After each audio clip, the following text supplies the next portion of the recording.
of the trouble scattered all round. No time to taste right. Foresee your fevers, 'cause no one brought such press before. But a game's not over. Night falls and lost not. Here comes the judgment. Fix what you messed up. Take back the pungent reason. Throw up the backlog. Then I will read them. Rush into loophole. Raise the envelope in a fiction. Persona 5 Royal is literally my favorite game of all time. When I originally heard that there was a Persona 5 mobile game, immediate reaction was, oh god, what is this garbage? But, had to give it a try, and what I found actually surprised me quite a bit. Bear in mind, this is not an ad or a sponsored video.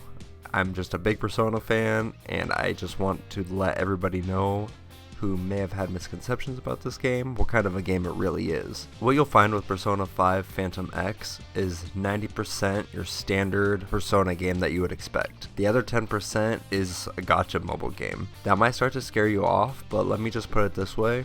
All the footage that you're seeing, and this whole time I've been playing, I've not spent a penny on this game. I've gotten a bunch of my favorite characters, no money spent, so what's the catch? I'll talk to you about the good and the bad things about Persona 5 Phantom X. Alright, so while I've been editing this video, some minor controversies have come out about Persona 5 Phantom X. Apparently, they are accelerating the release schedule of events and updates to this game compared to when this game first came out. This is a problem because it makes it harder to get characters since you have a limited amount of time. They're all limited events and they're just rushing through them, and it makes it harder to obtain everything without spending money. I wanted to just jump in and address this really quick because I know a lot of people are having issues with that. People are review bombing the game because of it. This game's fun, so that's what I'm here to talk about, but I wanted to acknowledge that I do realize that this is an issue, and hopefully they fix it because I really like this game, and as I'm not spending any money on it anyways, it's not really going to affect me too much, and I don't really care about getting every single character. But yeah, let's get back to the video. Starting with the good, this is a full story, full-on Persona game. The story follows the events of Persona 5, but it follows a full new character and has an entire new story. There are a bunch of new characters with cool new abilities and new personas. There are old returning characters, kind of. I'll talk about that more in a little bit. You can get different outfits, level up, explore the metaverse, go through mementos, change people's hearts, send calling cards. Everything that you expect in Persona 5 is here. Another good thing is you don't have to worry about time like you do in Persona 5. You're not in a rush to explore the palaces. If you've played Persona 5 or other Persona games, you know you really have to manage your SP while you're exploring the metaverse. That's not an issue in here at all. Going into a safe room automatically restores your SP. You're not on a set time to complete each palace either. You can totally explore at your own pace, which is super nice. You have your social skills, social links, just like other Persona games, and everybody's favorite part, this has the Persona 5 soundtrack. You get the battle music, all your favorite songs, plus some new bangers thrown in there as well that just make this game right over the top.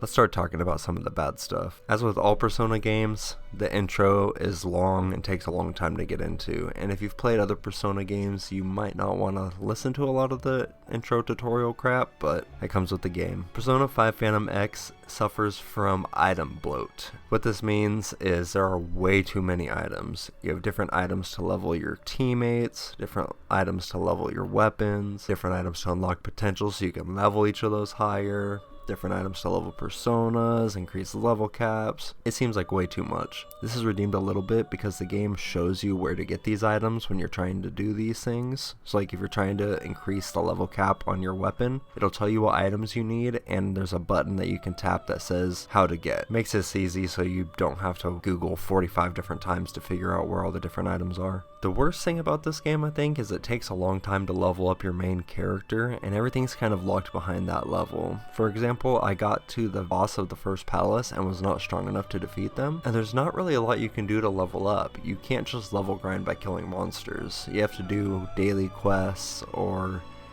different things like this. and that's all kind of gated behind time, like real time, not in-game time, so that can be a little bit frustrating. I'm sure there's a way you can bypass this with spending money, but again, I haven't spent any money and haven't really planned on it. I only play this game maybe an hour or two a day, so it's been fun and worked out. In addition to the too many items, there are also too many currencies. I still don't even know what all of them do. You have golden tickets to roll for like the more common gacha items, platinum tickets for the higher end stuff. There's some tokens to roll for different weapons, there's meta gems, yen, just so many different currencies. I don't even know how many I have of what or what I'm low on, I have no idea. The other bad part is the way that they introduced the returning characters. What they did is they added this feature called Phantom Idols, and there's supposed to be some type of like spirit situation where you summon these characters that aren't around anymore. This is how you can get Panther and Morgana and Joker and all of them. It's cool because you do get to see your favorite characters, but it's also kind of sad that they're just not straight up in the game like as themselves.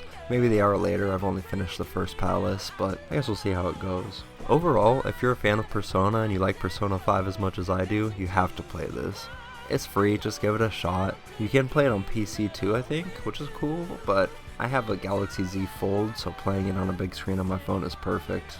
Throw in a couple hours while I'm laying in bed. It's a good time.